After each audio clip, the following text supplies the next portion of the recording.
Welcome back to my channel. I'm Shreya. I'm a digital nomad and I came to Europe to live a digital nomad lifestyle.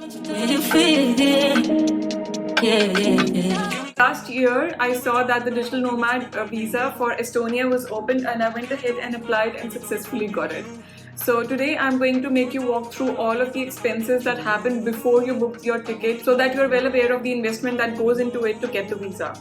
Because Digital Nomad Visa is so new, I made sure that I check all of my eligibility and make sure that I was qualified to apply and to get the visa with the embassy directly. So I reached out to them over email and contacted them and made sure that I am eligible, my profile, all of my documentation is all correct to apply and to not get rejected. Since the Schengen Visa application process is not so cheap, I made sure that I was super confident that I will be going forward with it and only applied when I was fully confident. So let me tell you each step before booking my flight to Tallinn and how much it all costed. So the biggest expense is the visa application itself.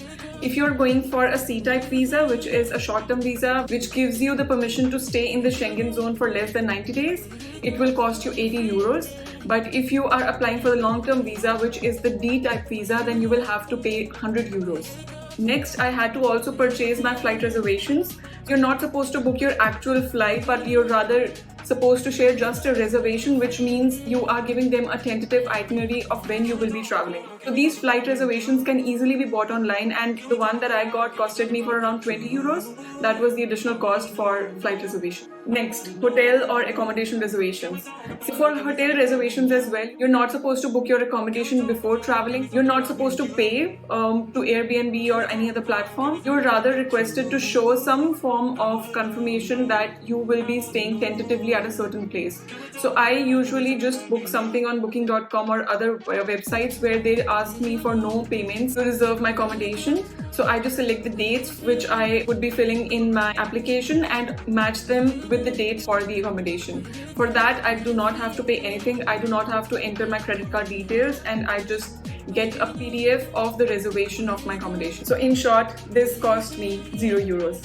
The most important one, without which you cannot continue with your Schengen application, is the insurance.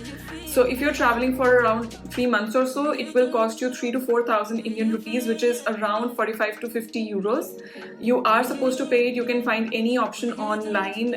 It has to be a minimum of 30,000 euros coverage. So make sure that you buy the right insurance for yourself, and it should not cost you more than 50 euros.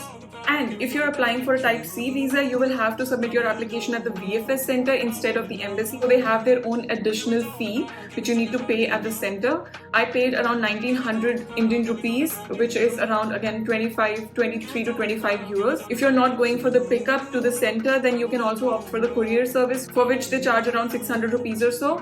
And same for the SMS service. If you need that additionally, they charge you a little extra, a few hundred rupees. Another invisible expense is showing your financial statements. So you need to make sure that you have a reserve of some certain amount of money in your bank account which you can show, and you can find the information about that on the website of the embassy. So you can see that before you actually plan to travel and book your tickets, your expense would already be around 200 euros. So make sure that you are fully confident of traveling and of your plans before you start the application process and go through all of these expenses. I hope you found my video useful. If you'd like me to make more videos about Digital Nomad Visa or Schengen Visa or my travels in Europe, I would love to hear from you. You can drop your suggestions in the comments below, and don't forget to subscribe me.